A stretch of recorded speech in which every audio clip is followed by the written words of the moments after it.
Hey everyone. Hey everyone, do we have anybody here? I am broadcasting out, hoping that this link works. I apologize if it doesn't. I'm reading the post and it says that you can sometimes join in late. Some people are trying to get in and they're saying it's not working. So I'm going to check something. Let's see.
You guys see me now? I'm hoping you guys see me. We'll just see.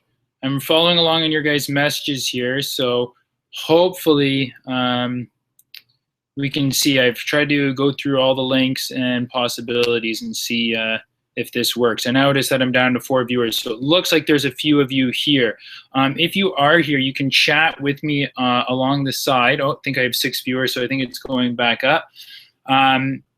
Oh, 7 viewers. Okay, so I think we have some people here and we should be good to go. Can you guys see me? Anybody chat, send me a message just to let me know that we are good to go and no further technical difficulties. So I'll try to speed up here and just get us back onto speed if we're good to go.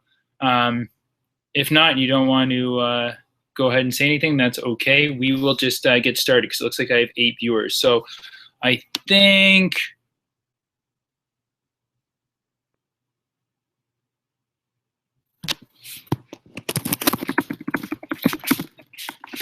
Just double checking.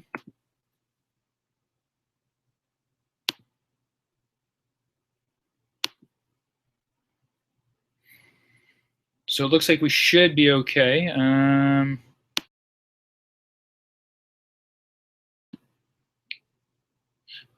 anybody see? Anybody go here? I'm just trying to wait and see. Okay, perfect. So thank you. We can see and hear me. Okay, perfect. So my name is Derek Tangredi from London, Ontario, Canada. What I'm going to do is I'm going to walk you through a few things just because it took about 10 minutes to get started there, and others can jump in and we can kind of move from there as we go. So just bear with me. I'm going to just screen share for a minute because I want to walk you guys through. I have a little presentation format, but if you have any questions, please feel free to tweet at me. I'm going to put my Twitter handle up shortly. It's at dtangred, and that's Tangred. You can tweet at me, send me a direct message. You can follow along in the chat and add a chat message if you have a question or you want to add in something. Please do, and don't shy away from doing that. But I'm going to screen share for now, so bear with me for a second.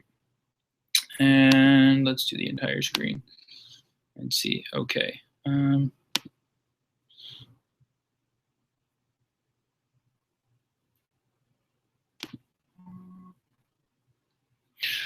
Okay, so I hope everyone can see, but what we're going to do is we're going to follow this way, okay?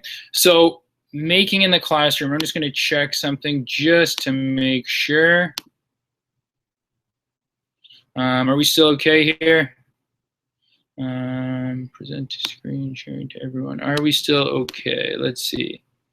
I'm getting the stream perfectly. Let's showcase, not Q&A. Perfect. Okay. So I think we're okay. I'll follow along too. If I get any tweets or anything along the way, just let me know and we'll move from there. So making the classroom again, Derek Tangretti, London, Ontario, Canada, at dtangred is my Twitter handle here, which you can use. No, sorry about that.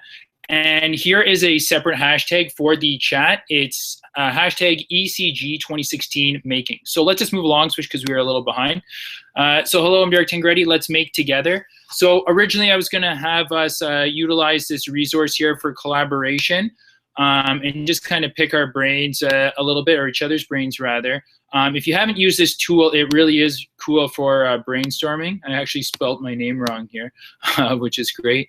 But what you can do is you guys can have students actually utilizing this, brainstorm, and come up with different things together, which is really cool. I hope you guys are seeing that. But I was going to ask basic questions like, where are you from, what do you make, and what limits your making ability? I know when I've talked to a lot of teachers in the past doing these presentations, it often comes up that they don't have it's budget restrictions, or they're not comfortable with the technology. Whatever it is, that's okay, because we're going to kind of address some of those issues today and teach you something kind of cool. So why make? So normally when I would do this hands-on, I would actually have students start by building a circuit, a single series circuit via Chibitronics. And there's a lot of reasons why I do that, and I'll kind of show you why in a minute. So normally I show this, well, I would have them do it, but here's a quick video if you guys can see about a simple circuit, okay? And I'll stop it, bear with me. Hi, today we're going to learn how to turn on a single LED light. We'll be working with a template from the Circuit Sticker Sketchbook, which you can also download from our website. There are three main parts to a circuit. First is the battery. In our case, we'll be using a coin cell battery, which has a plus side and a minus side. The plus side is marked on the top with a plus. Then you have your LED sticker, which also has a plus side, the wide end, and a minus side, the pointy end. Finally, you have your connector, such as wire or conductive foil tape, which connects the plus side of the battery to the plus side of the LED and the minus side of the battery to the minus side of the LED. When everything is connected in this complete loop, current, power can flow through your battery to your light, causing it to turn on. In this tutorial, you will need one LED sticker, one coin cell battery, a binder clip, copper foil tape, and scissors to cut your tape. First, stick conductive foil tape over the gray lines in the template. This will make the electrical connections in your circuit. To make your tape turn corners, fold your tape up away from the direction you want to go to so that the sticky side is up, and then fold it back down in the direction that you want to turn. This gives you a nice, clean, flat corner. To cut the tape, you can either use scissors or just tear with your hands.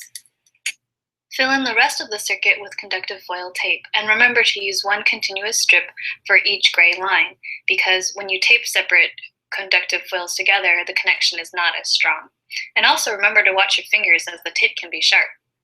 Next, we'll add our battery, which is going to power a circuit. Place it plus side up to match the circles on the template. Fold your corner down over and clip your battery in place with the binder clip. Finally, we're ready to add our LED. Take your LED sticker and place it over the footprint in the gap between your copper tapes. Make sure to align your LED with the footprint on the template. The pointy side should be up and the wide side down. Press firmly on the metal pads to make sure you make a good connection, and your light will turn on. Okay, so the reason that I show that video is just because that's somewhat what we would do, but more a hands-on approach. So why make, mainly the big thing why we're doing this, it's not just playing with fun toys, it's actually supporting pedagogical practice, and that is important. Also, it's obviously a diversified approach, and one of the big things for me is that it teaches skill set acquisition. So this day and age, as you guys know, there's a lot of people working in a society that is focused on skills, and that's exactly what it does. But also, in terms of us, for any Ontario educator here in Canada, in grade 6 science, there is a curriculum strand based on circuits. And within it, we have achieved, by just doing that simple activity, which can take anywhere from 10 to 30 minutes, just depending on grade level, we can accomplish 3 of our curriculum guidelines right away. Now, no worksheet can really do that. But when you use this hands-on approach, they actually really understand and can actually incorporate true problem-solving skills by why their single circuit isn't working. Oh, it's not conductive enough because I have a break in the circuit. Even the type of vocabulary they use when they're going through it is quite remarkable.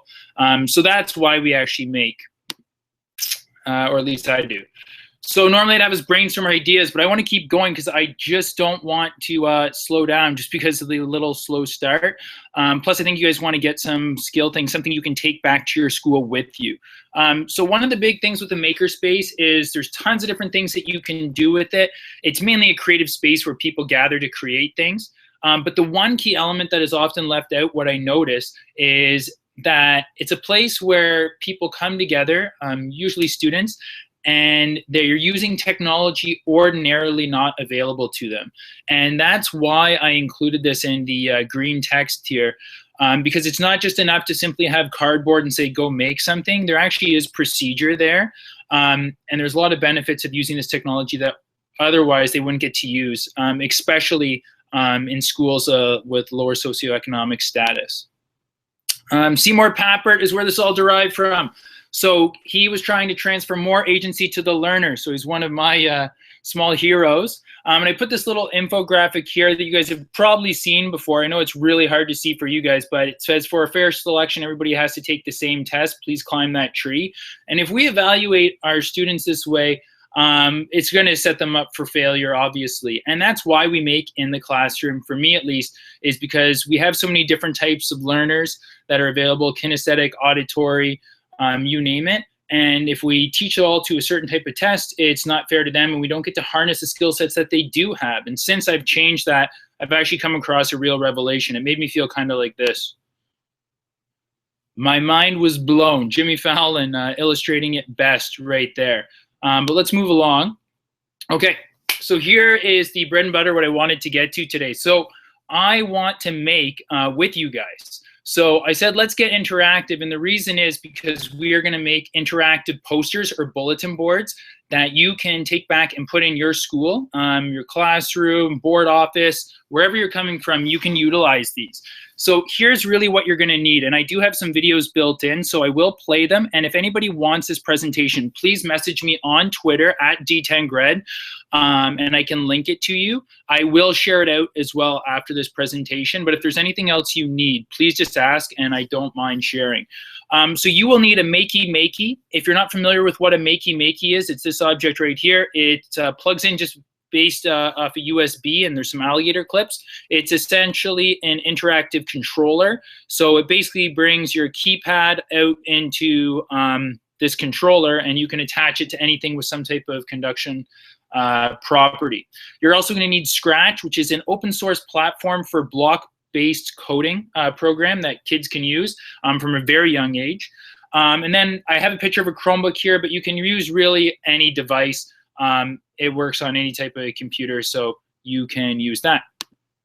Okay, so makerspace. So let's take learning beyond the classroom. So here's what you're going to need to do this. You're going to need, again, one makey, one Chromebook, a roll of copper tape, and I'll address that in a little bit. The copper tape is extremely beneficial, and you can use it for so many things. And the thing I like about it, it's cheap. A lot of these things I've done are very cost effective, but have so much value in terms of what they offer and really focus on skill set acquisition. And then the Scratch web page, which we're going to go to, and a bulletin board or poster board.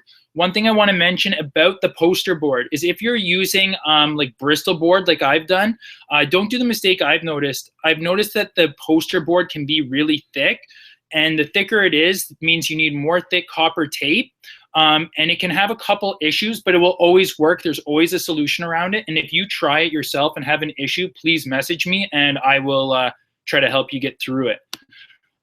Okay, so here is the completed one. So I want to play you the video. So please just pay attention just so you understand what we're really trying to do. And keep in mind, I didn't use a lot of aesthetic property for this, just to get the basics down. So here you go. Hi everyone, I just wanted to walk you through how to make an interactive bulletin board or a poster.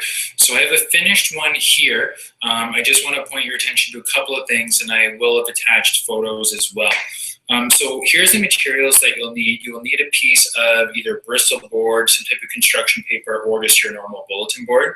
You'll also need a roll of copper tape, along with a makey, and which is hooked up via USB port to a computer of some capacity. And you actually need to be on Scratch in order to make this work. There are other ways you can do it, but this is the easiest way. In regards to the copper tape, which you can see here, I would elect to use a thicker tape. And you'll kind of see why, and I'll demonstrate why it's important. But basically, when the students go to press the given button, it works more effectively if you have thicker tape because you're leaving less room for air. So I've created a few questions here, and I want to just walk you through how you would do them. So what you need to do is with your makey, you need to find the ground wire, which is attached to this bottom rung here, which appears to be like a steel color. And you can see the gray alligator clip is connected there. So what I'm going to do is I am going to grab the other end, and then when I press the bottom tip of one of the points, you will notice that it plays a sound. I would prefer not to say a single thing about the matter. So it plays back in audio recording of who will be president of the United States. So I've set up a few different questions here, and what I have done is strategically, I have placed the clips in response to the equal sign, and I call these my trigger points. So that for my 5 times 3 question, if you scroll all the way down, you'll notice that my alligator clip is connected at the back to that equal sign. Same with my President of the United States question, 10 times 2, my short story, and 6 times 4, I've done the exact same things. Now, when you notice the back, just bear with me as I'm going to flip this over. So on the back side, you can see that I've run copper tape all the way from the back to those equal signs, so that when I press them, no matter where I press them, it will actually play the recording. You want to hide these because it makes it look visually more appealing. So that's why I do it. And there's a lot of things that you can do with this. Keep in mind that this poster is rather plain. I don't have any visuals or pictures. I wasn't going for aesthetics, just more of a tutorial for how to complete it and do it. Stay tuned as I will post another video about the coding aspect for this activity. Thank you. Okay, so I hope that makes sense. Now, another reason why I'm actually doing this is, I should mention, one of the reasons that we do this in these interactive posters and bulletin boards is because it transfers the learning from inside the classroom to everyone within the school and the community at large. So it's not just the students within my class who are benefiting here, it's the students within the school, and also the parents that come in and get to see what their students have actually made. And again, it's the skill set of actually teaching coding and aesthetics and problem solving. You can incorporate this with doing a breakout EDU challenge and having one of the clues created by your students on one of these posters. So it's great if you have one rock star teacher in the school and they're making all this fun things, but now you can take some of that knowledge and extrapolate it out to the entire school base. And that's what one of my goals is, to break down the walls of the school so that learning isn't stopping at the door. So I just wanted to make that point clear. Sometimes I'll forget to mention some of those things. So here's the steps, a breakdown of all the steps needed in order to get this done. So set up your poster with questions and add in integers. And for here, I just put the brackets with the equal sign. So every time you see an equal sign in my poster, really what that is a trigger point. So I put the copper tape right through the middle of that equal sign, and it's going all the way down to the bottom of the poster, as you can kind of see here on the back side. So all my things are set up the same way. Then I connect the copper tape from the back of the poster and start at the bottom up to the trigger. And this is important. Make sure that you're actually connecting to the trigger. One thing I would make sure to do is you can get different sizes of thickness of copper tape, and you can even see how I kind of made a little error here, which is fine, but I had to redo it because this tape was too thin, and I've used thicker tape before. The thicker the tape, the better it works, and it does have to be copper tape. The aluminum tape does not work in the same capacity. Attach your alligator clips from the makey to the bottom of the poster, and then set up the code via Scratch. I have the Scratch website up here. If you've never been, it's a free open source website where you can create your own profile. Your students can as well, and they can save all their code, which is nice. And then you can actually just go over here once you've set up an account and create. I'm not going to do it because I want to move along to show you how I actually create the code. So here is the video tutorial. So I go through every step. So it's only a few minutes, guys. So just bear with me again, because I think you'll just understand and it'll make it a lot easier to grasp.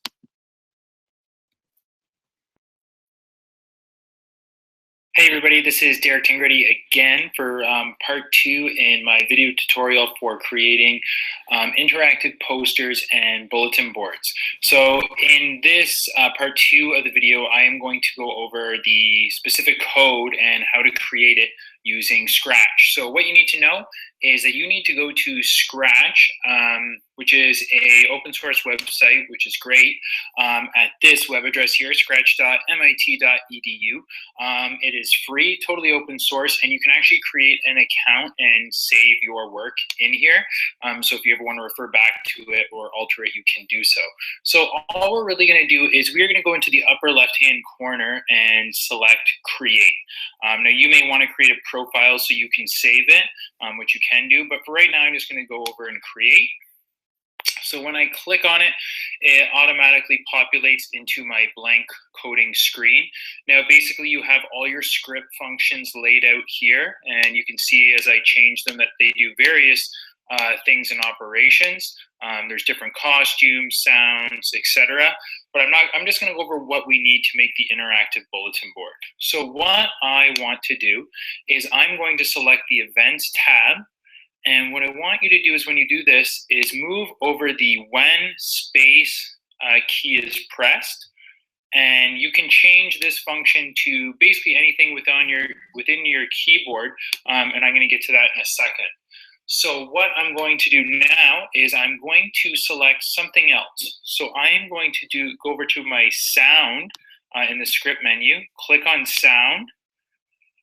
And when I play sound, it's going to play this noise. So now this really means, this code, that when I press the space bar, it's going to play a sound. And there I just did it, and you can actually see what is occurring. Now what I can do, and this is the really neat part about Scratch, is I can drop down from the play sound menu within my script, and I can go to record. So what I'm going to do now is I am going to record my voice, and we're just going to call this one test. So I'm just going to say test. So when I press this record function and I allow, testing, 1, 2, 3, and I stop, that's what I've recorded.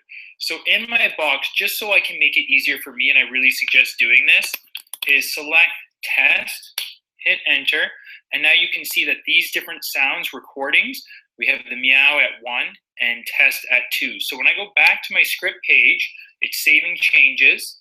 I'm going to select this drop-down menu and go to test.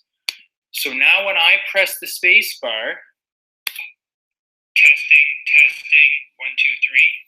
So now I've created one space. Now in my interactive poster that you saw, I had 5 different sounds. So just so you could do it again, you can watch how easy it is. I go to my Events tab, select the space function when space is pressed, but this time I'm going to change it.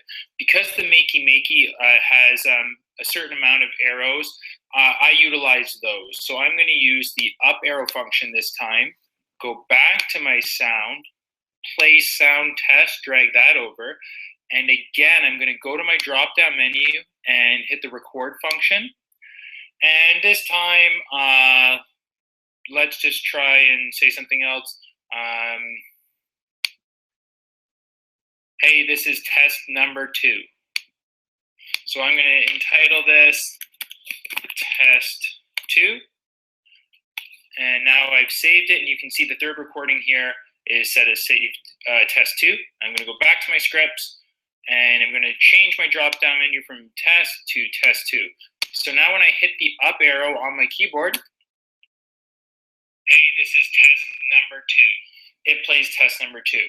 So you can have essentially as many of these as possible, but remember, when you're making an interactive board, you don't want to have endless solutions. and it kind of gets more convoluted and can become a little disorganized. So I hope this makes sense. If you do have additional questions, please ask me, and I don't mind helping whatsoever. Okay, so I hope that made sense there with the scratch portion. Again, if you need help, please let me know, but it's the easiest way in order to make these boards. But my tips for development are rather simple. So it's keep it simple, progress as you become more comfortable and more proficient with it. So I laid out everything that I had on my kitchen table making this one, just a makey, copper tape, Bristol board, and I had a little like scrap piece of paper just because I was testing things out. So again, I didn't worry about any aesthetics, but what you can do if you don't want to use the Bristol board is you can use like thinner paper and then actually just get students to color it or put pictures over top. You can do themes. You could incorporate something at Christmas time. You can utilize language classes like Spanish, French as a second language, and put things over top. So say when they're saying something in French, I know for you guys a lot of it will be Spanish, but there can be a happy face, and you can say "ça va très bien," something along those lines. But again, use thick copper tape. That's a big one. Add aesthetic detail afterwards, and get your staff involved. This is a fun way to get other people involved at staff meetings, just to get engagement a little bit higher. There's a lot of different things that you can do. So that is that. Now, this is kind of my mantra of where I am with everyone in tech, because I noticed even a couple people in the Google Plus just saying they weren't sure how to utilize some of the things, and that's totally okay. And I just say it's okay to be where you are right now, but the goal is to grow and not be there next year. And that's the exact same message for my students. Everyone's at a different level, and just focus on where you are and just focus on the progression of where you're going. In terms of this Hacked Education thing, I actually started a nonprofit venture called Hacked Education, where we can benefit students who don't ordinarily have these resources to get exposure to them so they still acquire those skill sets, and it gives them the chance to go into something that they ordinarily wouldn't. Perhaps engineering, which is kind of partial to me because I was an engineer previously, and I'm big on gender equity and getting more females into these fields as well. And so we need that early exposure. So creating a mobile makerspace. So I actually have sample kit boxes. I use a lot of these like Rubbermaid or like just different clear storage bins. Clear is the key for me, just because I can see where they are. I label them all, and I put in a cost-effective bin for under $100 and the items that I go through the most rapidly, but also which give me the best bang for my buck. So I included things like tin foil, Play-Doh, because they work so well with makey, glue gun and glue sticks, because you can use them with Jinx wood and actually build things, electrical tape, duct tape, cardboard, little hand tools, like mini bolt cutters, things like that. 3-volt coin cell batteries are great, and you can order some cheap ones online. If you need those, please reach out to me, and I'll send you a link for where you can buy them really cheap. Soldering iron, LEDs are great, especially for circuitry compounds, and then sewing. So there's a lot of sewing things that we're getting into now, and I'm not the best sewer, but there's a lot of things like using conductive thread and circuits that you can actually make that are really cool. If you're looking for a more extensive maker box and some of the best things to use within your class, these are some of my suggestions. So I put makey at the top for a reason. It's the most diversified. It's relatively cost effective if you haven't used it before, but you can do anything with it, from leading digital story maps, coding within mathematics. There's basically endless possibilities. So that's why I like that one. Sphero, a little bit, Ozobot. I'm trying to think of some of the other ones. If you really want to get in something cool, one thing I really like is using Arduino and Raspberry Pi, which is a picture of it up here. And we actually have coding centers now, where students, when they're really struggling with something and you can tell they're off task, sometimes we can send them back there and give them a chance to calm down, de-escalate, and actually work on code. So it's a better use of their time, and the engagement's higher, that they're not really distracting the other students anymore. And in terms of 3D printers, be careful with these ones if you're thinking about getting into it and you haven't. I have them, and I love it. But that being said, there's a steep learning curve, and I've actually had to go to a few schools now and try to help them set theirs up or fix it, because they can be really finicky. So I just want to mention that as well. How do you assess? I actually created this inquiry process chart. Now, it's not the full chart here. It's just more of a screen grab. And if you want that, again, I can send that out to you. But it's a process chart for how inquiry should be done. And then the students can track their observations and upload it via Google Classroom or a form or anything. And I can do the same things. But really, in terms of assessment, this is just a good book to utilize, is we're trying just to unpack those big ideas and then get towards those specific expectation and offer differentiated instruction choice via like a choice board or something. But just what I said down here, focus on the process over the final product. And that's what I'm even still working on to this day. And you guys are probably more of an expert of it than I am. So I did make one other lesson here, and I kind of want to walk you through it. We're incorporating math, and for me, I'm a grade 8 teacher in London, Ontario, but so I focus on the K-8 curriculum, and I made a lesson for geometry and spatial space using Scratch and Sphero. But the real goal was to have them code a Sphero robot, making geometric shapes and proper angle relationships, which also supports goal number 4 of the UN Sustainable Development Model, inclusive education for all, because this is what I'm talking about, breaking down the doors. The students are actually going to do this task and create a Google Hangout and connect with other schools and show them what they did to actually truly illustrate their learning. You could also use other things like Periscope and set up private channels as well. But yeah, that's just what we're going to do. So here's what you need: 8 Spheros, washable paint, large white paper, water, and 8 iPads. I do have some curriculum attachments in here just showing that we are actually doing things which are linked to curriculum too. It's not just play, but we don't really need to go through that. And then the lessons. So I would go through each little part and show them everything that they needed to do. But I want to walk you through the hyperdoc that's attached with it as well. So I'll kind of skip through that. So here's really what I did. This is actually the task, and I've built this into a hyperdoc for them to observe. Okay, so for our activity today, what the students would do is they would have one robotic ball, which is named Sphero, which is right here. So we'll leave him there. They would also have their iPads as described in my lesson plan, which is right here, along with the code sequence that they need in order to make a triangle. So what I'm going to do is I'm going to try to add some green paint, which I know seems a little crazy, to Sphero. The good thing is that you can actually wipe this off after, and it is just washable paint. It's nothing too crazy. So you do have to actually kind of play with this, and that's one of the good challenges of the lesson, is you can actually let the students try and see how it goes.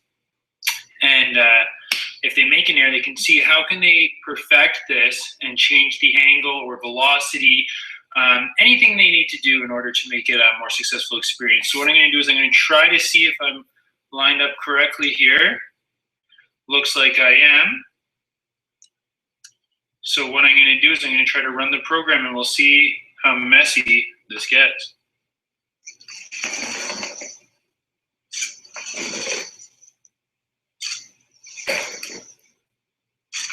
And as you can see, we've made a triangle a little off the paper, but that's okay because it is washable paint, and I hope you guys enjoy. Okay, so why this is good is because the students can actually reflect back, so they don't have to ask you so many questions during a lesson if they're just struggling with one particular concept, like what are we supposed to do again? What do we do when we have this? They can actually refer back to this video, which I will attach in a Google Doc for them, so that they don't have to bug you, that you can actually spend more time conferencing with students. And I try to make this always available to them. And there's a lot of different extension possibilities, which I can go through if we have time. But again, so I put in the different extensions for both gifted students and IEP students. So the IEP students would use Scratch Junior if they had any issues, and they can check back with other students to see how they're doing and actually measure it out with a tangible protractor and things like that. So then I would have them actually complete an exit ticket within a Google form, so for how they actually enjoyed the activity, so which is linked into my presentation, but they would actually just click on this and it will bring up and auto-populate the form. So what was your favorite part of the activity today? What was the most difficult part? What did you learn from the other students outside of your class? So this is after they've completed the Google Hangout and everything like that. So let's see. Okay, So I made a sample lesson using a hyperdoc. So just in case people don't understand what a hyperdoc is, they may have heard that word. Basically, the way I like to describe it is a Google Doc on steroids. But it's a lot of different things. It actually showcases things for the learner that makes it a lot easier so that they don't have as many questions. So again, you have more time to conference with your students and work alongside them as opposed to speaking to them. So I actually embedded the link in here for my hyperdoc lesson. So I'm going to take you to it. So when we open it, and again, I didn't spend too much time on the aesthetics of this one, but a lot of times I do. So I just entitled it. I put the workflow, click link, rename, share with your teacher. So instructions, and then I put the student work in this column when I really want them to do something. So what is Sphero? Click here for a video, write at least 3 observations. And we kind of preface this beforehand, so it's hard just to understand how they would know what to do without being in the class, but they do. The Sphero main page, click here, so that's just so they can learn a little bit about Sphero. And then they have to visit the UN development goals and write out goal number 4 in their own words, and then they click here for the page. So when you actually go to click, the actual link is built in so that they can actually go to it, so they don't have to ask you for the link. It's shared with every student, and then they can go through and decide for their own and put it in their own words. Makes them a little more responsible for their own learning as well, which I kind of like. And then what I've done is we've incorporated the lesson goal, and we incorporate the link of Scratch too, so they can see what they basically need to do.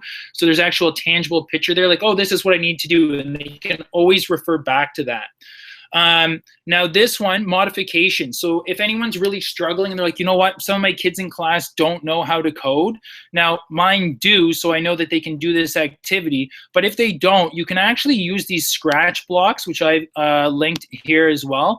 I really like using this as an entry part to code, where you actually print these out in color, and then laminate them, and you can actually start to go through and change all of this, have your students act out code, and it's a really good way for them to start to learn how to code and get introduced to it so that they can do some of these other activities as well. It's a really fun activity, and they really like it. And then I posted the video tutorial of the lesson on the YouTube page, so they can click it, go to my YouTube page and the video that you just saw, so that they do have questions, they understand what they're supposed to do. And then I made extensions for everyone in case they're done. Now I can offer different extensions that will really get to certain learners. I think will want to finish a task, like create a coding game, things like that within math. And then they share their findings, they submit the tutorial video here. One of the things I'm really excited for though is this choice board. So I want to take you to this choice board, and here's a picture of it. And it's a way for students to showcase their learning. So why I did it this way is because it's a show what you know bingo. So as you guys probably know, and probably know better than me, some of your students are going to want to do certain things and not going to want to do certain things. So what I've done now is you can turn in any one of these creations here. So when they click here, they can submit it here or in Google Classroom, it depends what. But I've given them a number of different options of a way of illustrating how they've learned. Now, it does take time to set up, and I do change this based on the activity. Like here you have a plethora of options, but ordinarily you may reduce it, but I like to give them at least a few. But some groups may not be comfortable using I don't know, Adobe Voice, but maybe they're really familiar with iMovie and they like it and their engagement's higher. So we'll select that. I also then put in like the different versions with the links, and I embed the links into everything. So when you click on it, you can actually go there and view it and see what you're trying to do. So there's an iMovie, and it will show you, walk you through tutorials contingent on what you need to do. And then like Edu creations, so you can click on it. So all the pages are built in, so it really sets up a thing for success for your students, that they can see what they want to do and they actually explore at their own rate. And that's what this is kind of meant to do, that even if you have a supply teacher in, they can actually continue with their work and get done what they need to get done in their own time. And again, while they're doing this, there's less disruptions in class, and it's allowing me to go around and connect with a lot of the students. And some of them are different applications as well. Like Haiku Deck, if you're not familiar, it's kind of like Google Slides, but iMovie is obviously not.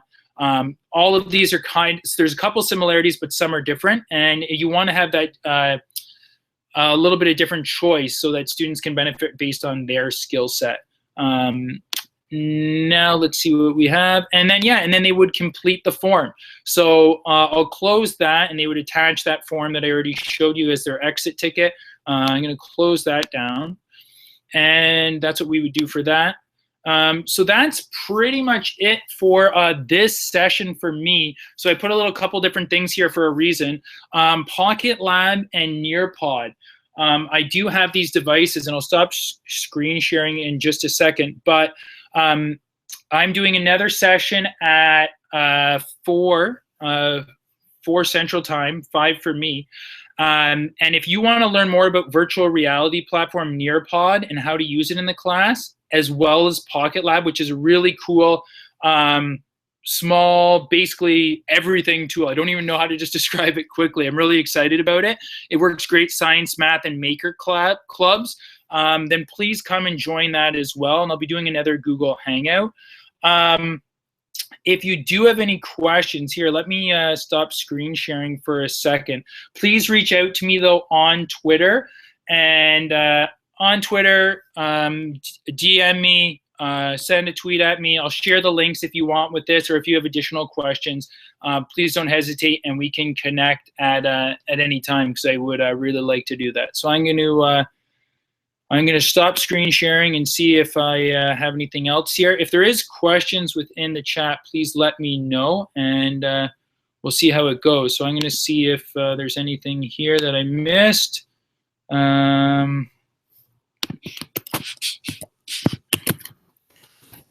Any questions?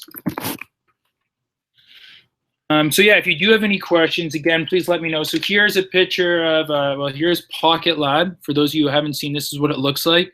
It looks small, but it's mighty, I promise you, in terms of what it can actually do. I'm going to go over a little bit of the Theta S and what this camera offers. It's a 360-degree camera you can build in your own virtual reality. This is not what I'm going to talk about too much, but it's a little 3D printed piggy bank for my newborn son. It's his first one, so we kind of printed one this morning. I'm doing a couple different things that way. If there is any questions, please reach out to me at Twitter. I think I'm done, and since no one's asking me anything in the group chat, I may just take off a few minutes early to let you guys get and connect with some other people. Thank you for joining me. And again, just reach out to me if you need anything. All right, thanks a lot, guys. Bye.